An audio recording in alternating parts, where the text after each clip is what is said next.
interesting that FFA, the Future Farmers of America, likes to cite a statistic. There are 300 career opportunities in the food and ag system besides just driving the tractor.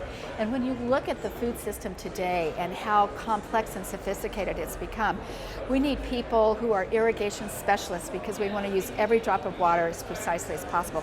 Nutrient management, pest management. There's all kinds of things on the farm that also have a lot of technical and scientific skill, but then there's the seed development and biotechnology. There's packaging, there's marketing, there's international marketing.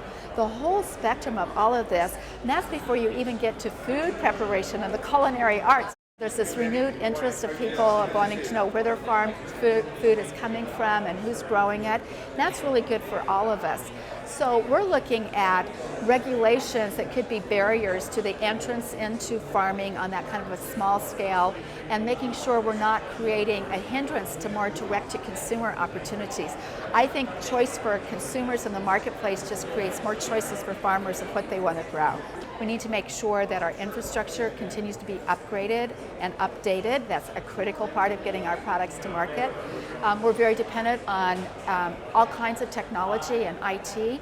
We're especially interested in investment and research and development and extending that to the end users, which will stimulate constant innovation. If we have folks in the legislature and in the regulatory agencies that will look for solutions and not just about process. So much of what happens in California today is process driven. They don't care about the solution. We have an air board that they're looking at what they want, and we have a water board that's looking at what they want, and they don't always intersect. They're going different directions. In fact, some of the things that we as farmers are doing to meet with regulations from the air board can make us worse stewards when it comes to groundwater. And so we have to make sure we have everybody in the room, and it's about trying to go the right direction, improve everything that we do, and not necessarily be process driven. And one day folks will wake up and they'll say, what happened? Because the jobs will go away, we'll now be dependent upon other areas for our food resources.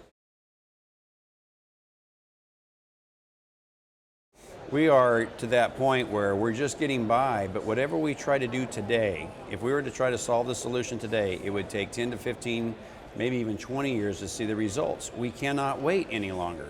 We are in dire straits to be able to come up with a solution set. And once that solution set has been developed, whether it's the tunnels that the governor wants or it's a canal. The bottom line is that we have an antiquated water system. It's a sophisticated water system, but it was built for a much smaller population than we've been able to stretch it out for today.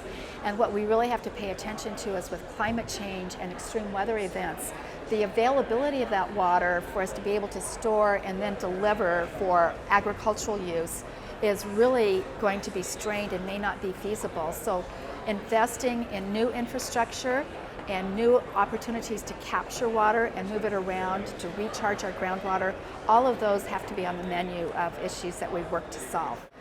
Certainly, we have to do something to preserve the Delta. It's one of the most fantastic and unique estuaries in the world. It has environmental challenges, and the governor is very focused on how we balance the environmental issues and making sure that we restore the environmental health of the Delta while maintaining reliability of water and keeping agriculture in the Delta there as well. But as we start thinking about some of the different water infrastructure, we need to start today so that in 20 years from now we have some results.